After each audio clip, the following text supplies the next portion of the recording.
आप सभी का मानसी एजुकेशन सेंटर पर स्वागत है। तो हम लोग जो है पॉलिटी का क्लास कर रहे थे। तो पॉलिटी की क्लास में हम लोगों ने पिछले क्लास में राज्यसभा के बारे में चर्चा कर रहे थे। राज्यसभा के बारे में चर्चा कर लिया था। तो राज्यसभा के बारे में हम लोगों ने पिछले क्लास में देख लिया था कि राज्यसभा क्या होती है और इसमें निर्वाचन किस प्रकार होता है और इसके काम क्या क्या होते हैं। तो आज जो है हम लोग शुरू करेंगे लोकसभा।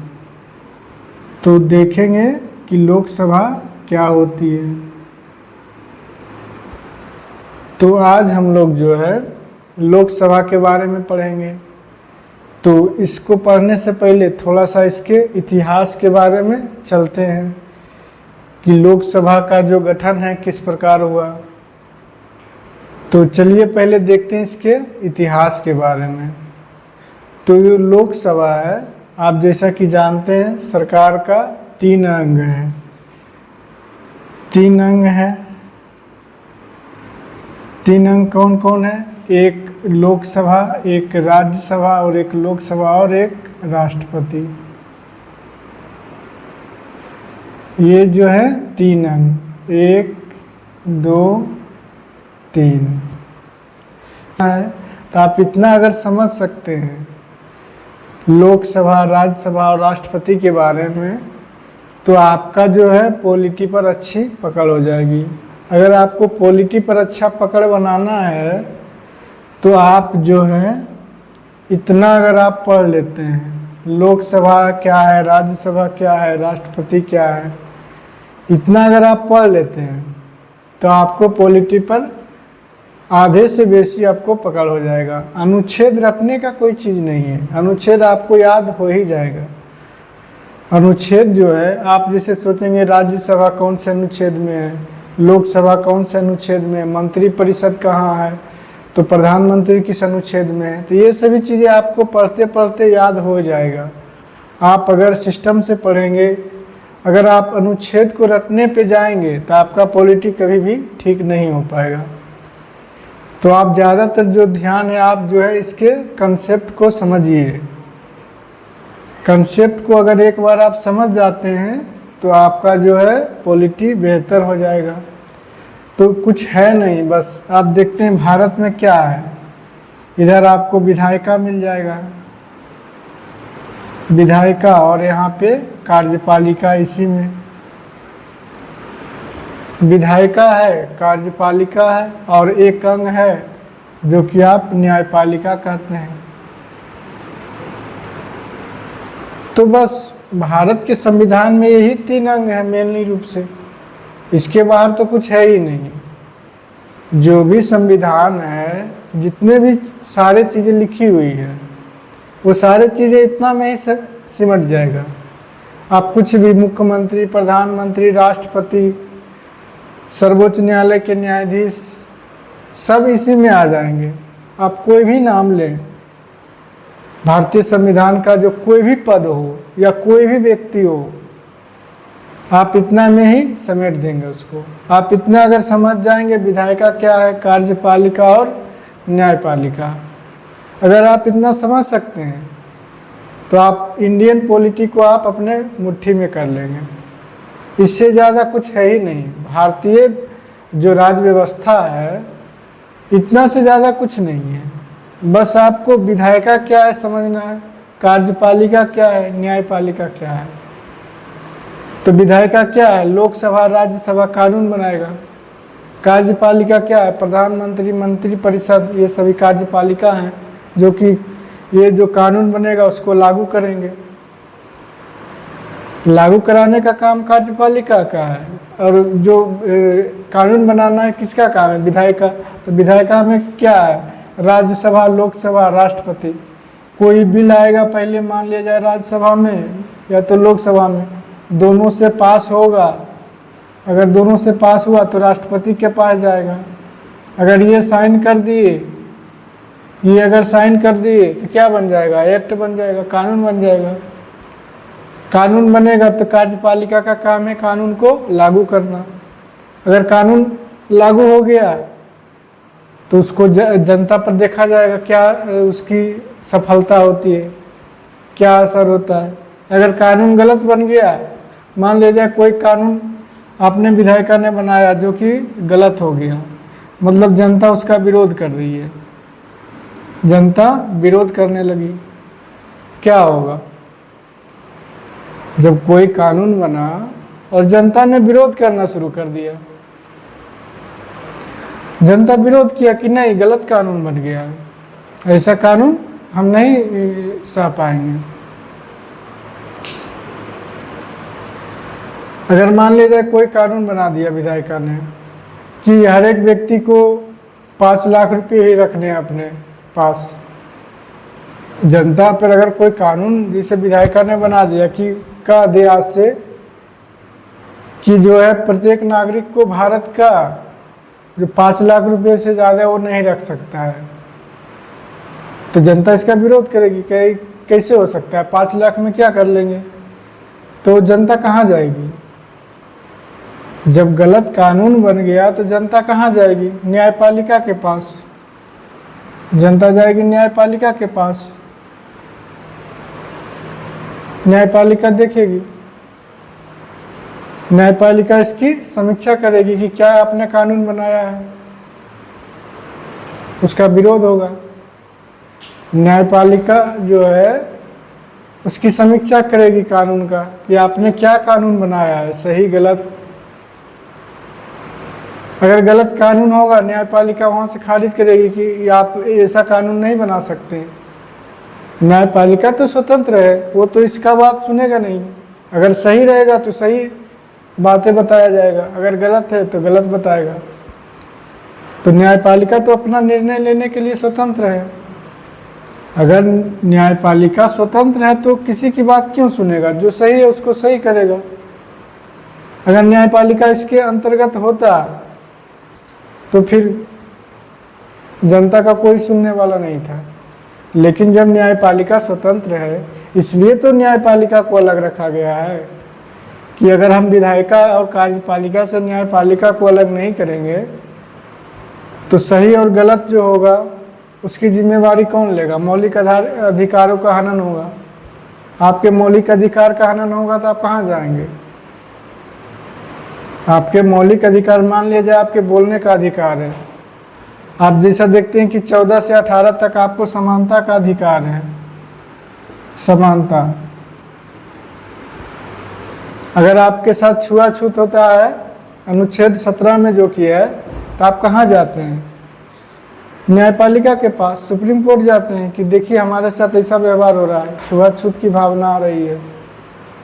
अगर यही ना हो, स्वतंत्र न्यायपालिका ही स्वतंत्र ना हो, तो आप कहाँ जाएंगे? फिर तो आपको कोई सुनने वाला नहीं है। तो आप जाइए कार्यपालिका और विधायिका के पास। तो ये तो खुद कानून ही बनाएंगे, तो ये क्या कर सकते हैं? तो जो है हम लोग यहाँ पे समझने की कोशिश करेंगे कि जो है विधायिका और कार्यपालिका से न्यायपालिका यहाँ अलग रखा गया है। आज हम लोग जो है विधायिका के बारे में समझेंगे। विधायिका मतलब क्या? लोकसभा। क्या है? जनता का सदन लोकसभा है। मेन तो यही विधायिका है। कोई अगर कानून बनाना हो तो कौन बनाएगा? लोकसभा। लोकसभा चाहेगा तो कानून बना सकता है, मतलब कुछ मुद्दों को छोड़कर। किसके पास शक्ति है? लोकसभा के पास। जिसका जो है शक्ति किसके पास होगा? किसी कानून बनाने का अधिकार। जो आप कहेंगे इसमें विपक्ष भी तो होगा, तो विपक्ष क्या कर लेगा? जिसकी जो है यहाँ पे बहुमत होगी तभी तो पास होगी यहाँ से। अगर उसकी सरकार है तो बहुमत भी होगा।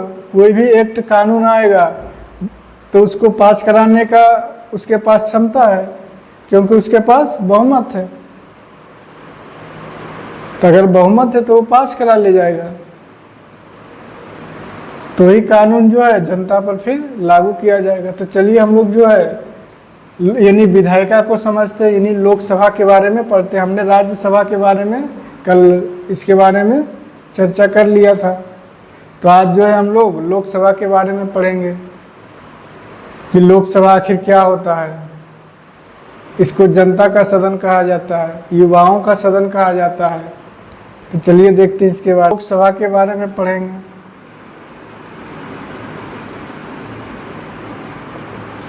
ये आपको अनुच्छेद जो है 81 में मिलेगा। लोकसभा का जो गठन का जो वर्णन है अनुच्छेद 81 में, इसका गठन कब किया गया? 1952 में प्रथम आप चुनाव जो जिस समय हुआ था, लोकसभा का गठन जो है 1952 में हुआ। तो इसमें कुल कितने सदस्य हैं? तो आप जैसा जानते हैं कि इधर आप लोकसभा और राज्यसभा है, इसमें जो टोटल हैं कितने हैं? 545 और इधर है 245। इसके बारे में हम लोग ने चर्चा कर लिया था। तो 545 में से जो है 524 राज्य से चुने जाएंगे और जो है 19 जो है 19 यूटी से आएंगे, यूनियन टेरिटरी से।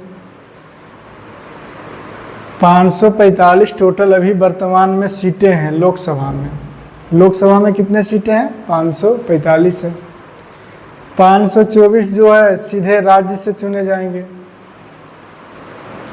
राज्य से चुने जाएंगे। आप देखते हैं कि प्रत्येक राज्य में इसकी सीटें अलग अलग है। तो प्रत्येक राज्य में क्या है? लोकसभा की अलग अलग सीटें हैं। जैसे राज्य आप मान लिए जाए यूपी है, यूपी में 80 सीट है। से बिहार है, बिहार में 40 सीट है। आप महाराष्ट्र में देखेंगे यहाँ 48 सीट है। तो इस प्रकार जो है सीटें बांटी गई है। तो किस आधार पर बांटी गई है? इसका जो संख्या दिया गया है जनसंख्या के आधार पर दिया गया है। क्या है? जनसंख्या के आधार पर है। जिस राज्य की जितनी जनसंख्या है उस आधार पर उनको सीटें दी गई है। जैसा कि आपने राज्यसभा में पढ़ा था कि जिस राज्य की जनसंख्या जितनी है वहाँ उतनी सीटें दी गई थी। तो राज्यसभा लोकसभा में बहुत सारा अंतर है। राज्यसभा स्थायी सदन है, लोकसभा अस्थायी सदन है। राज्यसभा कभी भी भंग नहीं हो सकता है, लोकसभा प्रत्येक 5 वर्ष में भंग हो जाता है। लोकसभा की सदस्य बनने के लिए 25 वर्ष आयु चाहिए और इधर 30 वर्ष चाहिए। ये अस्थाई है और इधर ये अस्थाई है। तो इसमें बहुत सारा अंतर है। तो यहाँ हम लोग देख रहे थे कि जो लोकसभा की टोटल सीट कितनी है? 545 है, जिसमें कि राज्य से कितने चुने जाएंगे? 524, यूटी से 19। अभी भी 2 बच गया, 2 बच गया। आप पहले देखते थे 2 को एंग्लो इंडियन चुना जाता था, एंग्लो इंडियन इसमें 2 रखा जाता था। लेकिन जो है इसको हटा दिया गया। इसको जो है कब हटा दिया गया? 104 संविधान संशोधन 2019, यानी कि 2020 में आप माने इसको, 2020 में जो है एंग्लो इंडियन की जो व्यवस्था थी 2 की, एंग्लो इंडियन की जो संख्या 2 थी इसको हटा दिया गया कि अब एंग्लो इंडियन कोई नहीं रहेगा इसमें। तो इसकी जो 2 सीटें हैं इसको आप हटा दिया गया है। तभी जो टोटल है 545 सीटें हैं। तो लोकसभा के बारे में और भी बहुत सी सारी चीज़ें हैं। तो इसके बारे में चलिए एक एक करके। योग्यता क्या होनी चाहिए? योग्यता यानी कि अगर कोई लोकसभा का सदस्य बनना चाहता है तो उसकी योग्यता क्या क्या होनी चाहिए? तो योग्यता के लिए पहले हुआ भारत का नागरिक होना चाहिए।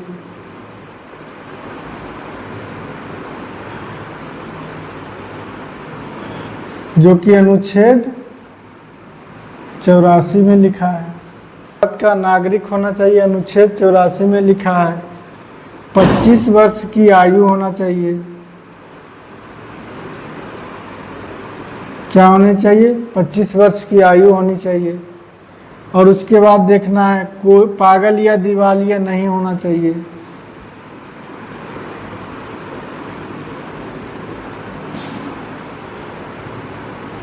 पागल या दिवालिया नहीं होना चाहिए। और देखते हैं कि लाभ के पद पर नहीं होना चाहिए।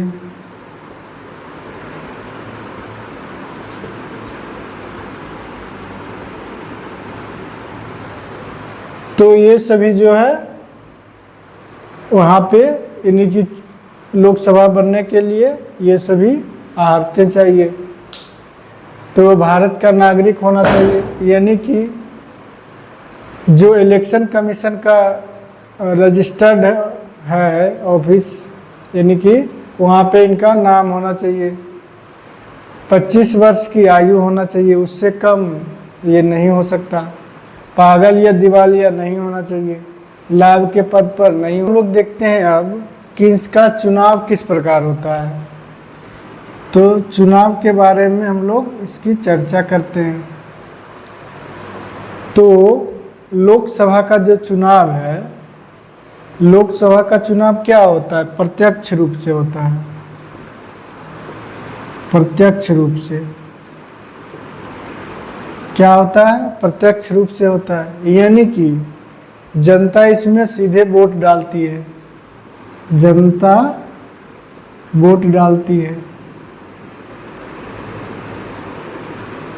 आप जैसा कि देख रहे थे, राज्यसभा में अप्रत्यक्ष रूप से चुनाव हो रहा था। राष्ट्रपति के चुनाव में अप्रत्यक्ष रूप से हो रहा था। उपराष्ट्रपति के पद में अप्रत्यक्ष रूप से हो रहा था। लेकिन लोकसभा में जो है प्रत्यक्ष रूप से होगा चुनाव, क्योंकि जनता इसमें सीधे वोट डालेगी और अपने एमपी को चुनेगी। तो इसका आधार क्या होता है? प्रादेशिक प्रतिनिधित्व। प्रादेशिक प्रतिनिधित्व एकल संक्रमणीय, यानी कि प्रादेशिक प्रतिनिधित्व, यानी कि जिस प्रदेश में जो सबसे ज़्यादा सीटें लाएगा वही जीतेगा। जिस लोकसभा सीट में जो कैंडिडेट सबसे ज़्यादा सीटें लेकर आएगा वो जीतेगा। अब देखते हैं कि आप जैसा कि जानते होंगे, एक राज्य में बहुत सारे अलग अलग लोकसभा सीटें होती है, तो वहाँ से अलग अलग कैंडिडेट खड़ा होते हैं। तो खड़ा होते हैं बहुत सारे, लेकिन उसमें कोई एक ही जीतेगा। आप जैसा देखे होंगे कि एक ही व्यक्ति अलग अलग लोकसभा सीट से चुनाव लड़ता है।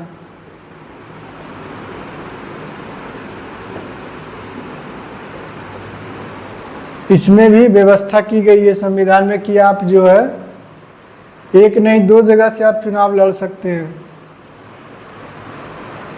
जैसे मान लिया जाए, जैसे आपने देखा होगा कि प्रधानमंत्री जो अभी हमारे नरेंद्र मोदी जी हैं, तो वो 2 जगह से लोकसभा का चुनाव लड़े थे।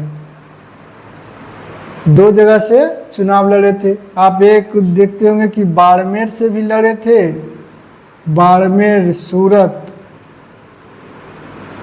और एक जगह से और वो चुनाव लड़े थे, आप जानते होंगे, वाराणसी।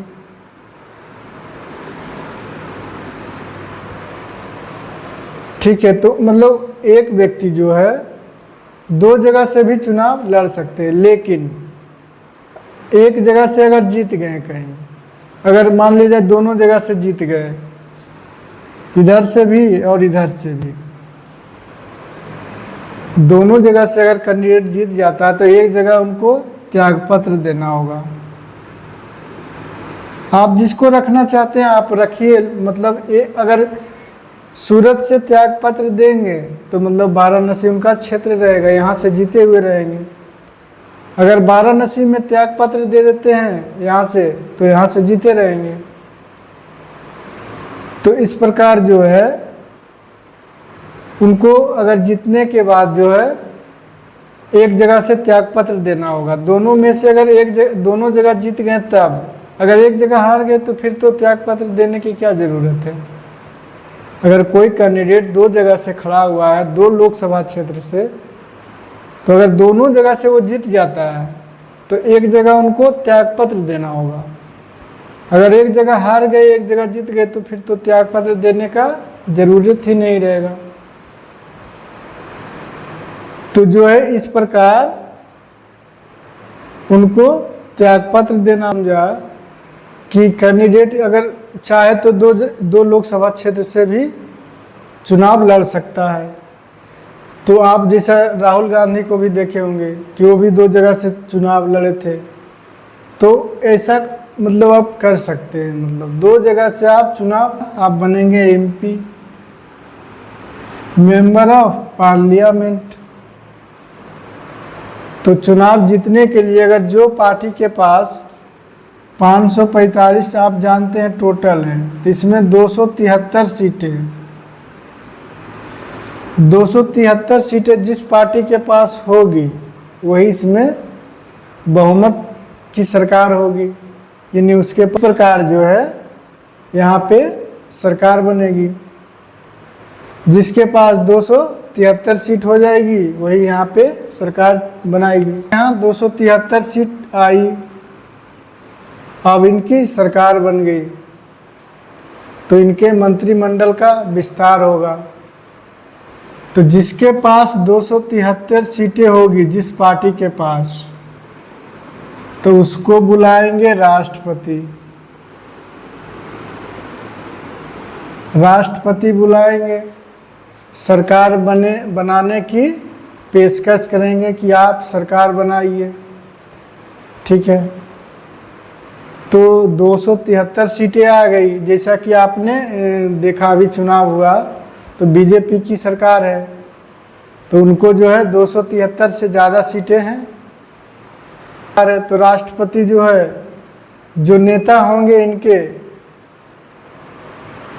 एक तो नेता होंगे मतलब जो पार्टी के सबसे बड़े नेता होंगे, तो उनको बुलाएंगे राष्ट्रपति, सरकार बनाने की पेशकश करेंगे। तो इसमें से एक नेता चुना जाएगा जो कि पीएम का चेहरा होगा। पीएम बनेगा यहाँ से एक। पीएम को कौन शपथ दिलाएंगे? राष्ट्रपति।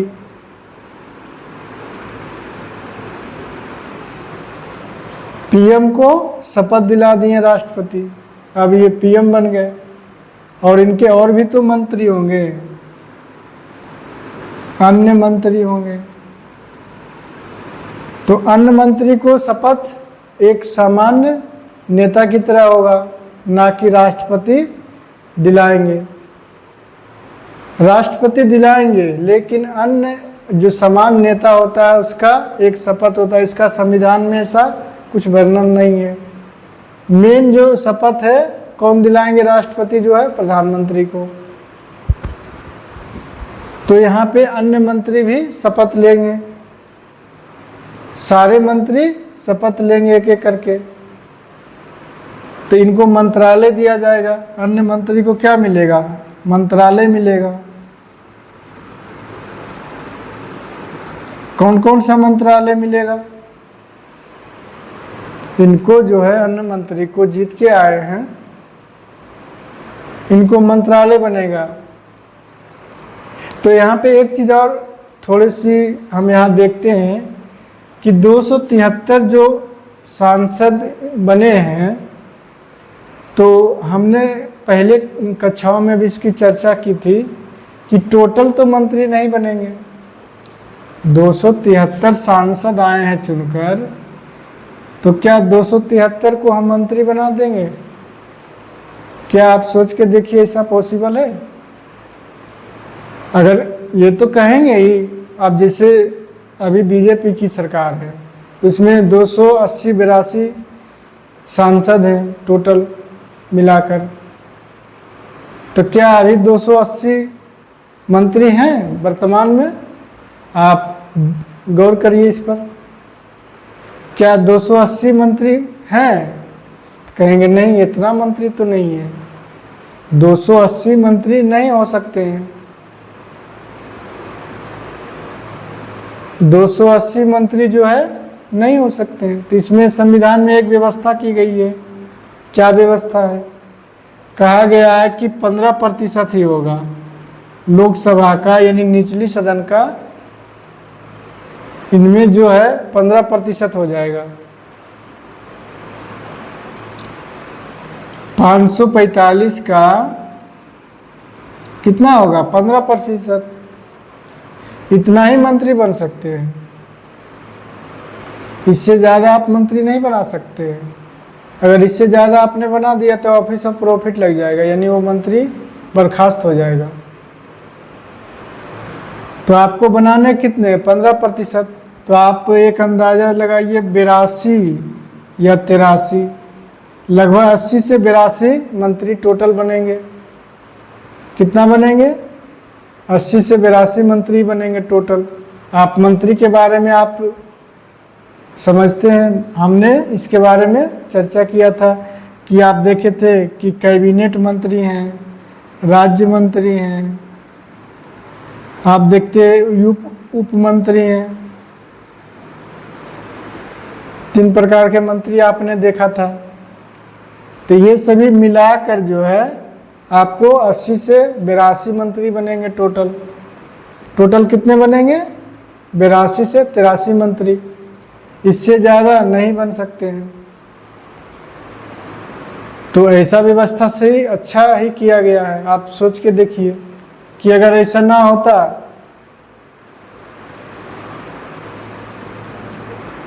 ऐसा अगर नहीं होता तो क्या होता? सभी को मंत्री पद देना होता, सभी को मंत्री पद देना होता। तो क्या इतने मंत्री पद आप दे पाएंगे? तो इसलिए जो है 15% रखा गया कि 15% से ज़्यादा आप मंत्री नहीं बना सकते हैं। और उसमें भी आप देखिए कैबिनेट मंत्री, राज्य मंत्री, उप मंत्री, 3 प्रकार के मंत्री आप देख रहे थे। तो यही जो 3 मंत्री हैं, इन्हीं को मंत्रालय मिलेगा। क्या मिलेगा? मंत्रालय मिलेगा। अब यहाँ पे अलग अलग मंत्रालय मिलेगा, किसी को कपड़ा मंत्रालय, किसी को सड़क मंत्रालय, किसी को परिवहन मंत्रालय, किसी को वित्त मंत्रालय, किसी को विदेश मंत्रालय, किसी को गृह मंत्रालय। तो यहाँ से जो है मंत्रालय का बंटवारा होगा। तो बंटवारा कौन करेगा? मंत्रालय का जो बंटवारा होता है ये कौन करता है? तो आप कहेंगे पीएम करेंगे। पीएम जो है बंटवारा करेंगे इसका, इनके और भी सहायता करेंगे, पर मेनली जो है पीएम ही करेंगे। और इनको नियुक्त कौन करेगा? जैसे वित्त मंत्री को नियुक्त करना है।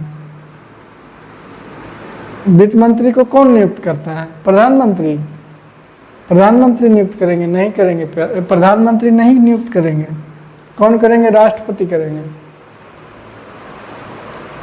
इनको जो है नियुक्ति करने का अधिकार किसको है? राष्ट्रपति को है। प्रधानमंत्री सिफारिश करेंगे किन से? राष्ट्रपति से। किसी को अगर मंत्रालय देना हो, बांटना हो, तो काम है पीएम का कि आप इनको ये मंत्रालय दीजिए, लेकिन कहेंगे किससे? राष्ट्रपति से। आप सीधा सीधी कहिए, इनका ही काम है सब। लेकिन यहाँ पे क्वेश्चन अगर पूछा जाता है कि वित्त मंत्री की नियुक्ति कौन करता है, वित्त मंत्री की नियुक्ति कौन करता है? तो राष्ट्रपति। विदेश मंत्री की नियुक्ति कौन करता है? राष्ट्रपति। आप यहाँ ऐसा नहीं कि प्रधानमंत्री का देंगे। अगर प्रधानमंत्री आप कहेंगे तो गलत हो जाएगा। जो संवैधानिक पद है, जिस तरह से संविधान की जो सिस्टम बनाया गया, आप उसी के अनुसार करेंगे। हाँ, ये सही है कि पीएम के ही हाथों में सारे मंत्रालय होते हैं। ये जिनको कहेंगे उन्हीं को कुर्सी पर बैठाना है या फिर उठाना है। लेकिन ये करेंगे किसके इशारे पे? प्रधानमंत्री के। राष्ट्रपति तो बस एक कठपुतली है और कुछ नहीं। बस इनको जो कहिए, केंद्र से इनको जो भी मंत्रालय से ऑर्डर मिलेगा वो यही काम करेंगे। तो इस प्रकार हम लोगों ने देख लिया कि जो है लोकसभा का जो काम है बहुत ही महत्वपूर्ण है। अभी और भी इसके आगे है बहुत सारे चीज़ें लोकसभा में, उसको भी हम लोग चर्चा करेंगे। तो मेन जो लोकसभा का आप काम एक देखेंगे तो इसके बारे में सीखा लोकसभा के बारे में। तो आप लोकसभा के बारे में जो है प्रमुख अगर कोई कार्य पूछे तो क्या है, अगर कोई पूछे, अगर एग्जाम में आ जाए कि लोकसभा का प्रमुख कार्य क्या है, एक लाइन में आपको आंसर देना है, तो आप क्या देंगे? तो आपको देना है कि कानून बनाना।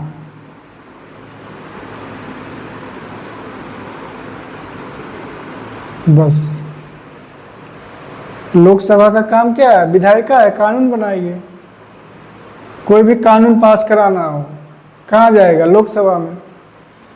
हाँ, ये राज्यसभा में भी जा सकता है, लोकसभा राज्यसभा। कुछ ऐसी चीज़ें हैं जो कि लोकसभा में ही पेश की जाती है, जैसे आप वित्त से संबंधित, धन से संबंधित जो भी है, बजट अगर पेश किया जाता है वित्त के लिए, धन विधेयक अगर प्रस्तुत करना हो तो कहाँ प्रस्तुत किया जाएगा? राज्यसभा में। राज्यसभा में नहीं प्रस्तुत होगा, लोकसभा में होगा। लोकसभा में वित्त का बजट प्रस्तुत होगा। अगर आप राज्यसभा में प्रस्तुत करेंगे, हो सकता है राज्यसभा पास ही ना करे, अपने पास रोक ले। कहाँ से दीजिएगा सभी को पैसा? कहीं जितना भी अधिकारी आपके भारत में काम कर रहे हैं, आपका वित्त बजट पास ही नहीं होगा, सबको पैसा आप कहाँ से दीजिएगा? तो इसलिए यहाँ पे लोकसभा को ज़्यादा शक्ति दी गई है वित्त के मामले में, कि नहीं, वित्त जो है, धन जो है, धन विधेयक लोकसभा में ही पेश किया जाएगा। और लोकसभा में पास होने पर, अगर यहाँ से पास होता है तो ये जो है 14 दिन से ज़्यादा रोक नहीं सकते हैं। 14 दिन से ज़्यादा ये नहीं रोक पाएंगे। अगर लोकसभा से वित्त विधेयक पास हुआ है तो बस ये 14 दिन ही रोक सकते हैं। आप हाँ कहिए या ना कहिए, आप बस 14 दिन रोक लीजिए, उसके बाद आपने हाँ कहा या ना कहा उससे मतलब नहीं है, वो पास माना जाएगा। तो इससे अच्छा आप पहले ही कह दीजिए। वित्त विधेयक के मामले में अगर राज्यसभा के पास जाती है तो उनको 14 दिन आप रोक सकते हैं वित्त को। 14 दिन के बाद ये ऑटोमेटिक पास माना जाएगा, आप हाँ करें या ना करें। तो इसलिए जो है यहाँ पे लोकसभा को विशेष यहाँ पे शक्ति दिया गया है राज्यसभा के मामले में, कि आप वित्त विधेयक जो है लोकसभा में ही पेश किया जाएगा। तो उसी प्रकार आप देखे थे राज्यसभा के मामले में, यहाँ पे एक था कि उपराष्ट्रपति का जो महाभियोग है वो राज्यसभा से ही पेश किया जाएगा, तो यहाँ पे राज्यसभा को प्रीफर्ड किया गया था। तो ऐसे बहुत सारे चीज़ें हैं जो कि लोकसभा से ही आप कानून जो बनाने का जो मेन प्रक्रिया है, आप जो भी कानून बनाना है सबसे पहले आप लोकसभा से ही ज़्यादातर पास किया जाएगा। तो लोकसभा के बारे में मेनली यही चीज़ है जो कि है कि कानून बनाना है इसका काम। तो कानून कैसे बनता है आप सभी जानते हैं, लोकसभा से पास होगा, राज्यसभा से, फिर राष्ट्रपति साइन करेंगे। तो यहाँ पे लोकसभा का एक अध्यक्ष भी नियुक्त होता है, एक अध्यक्ष भी होता है। जैसे राज्यसभा में सभापति होते हैं, क्या होते हैं? सभापति। जैसे राज्यसभा में सभापति कौन होते हैं? उपराष्ट्रपति होते हैं, उपराष्ट्रपति। लेकिन वो इस सदन के सदस्य नहीं होते हैं। उपराष्ट्रपति जो है राज्यसभा के सदन के सदस्य नहीं होते हैं, लेकिन जो लोकसभा के अध्यक्ष हैं वो इसके सदस्य होते हैं। जैसे कि अभी ओम बिरला जी हैं,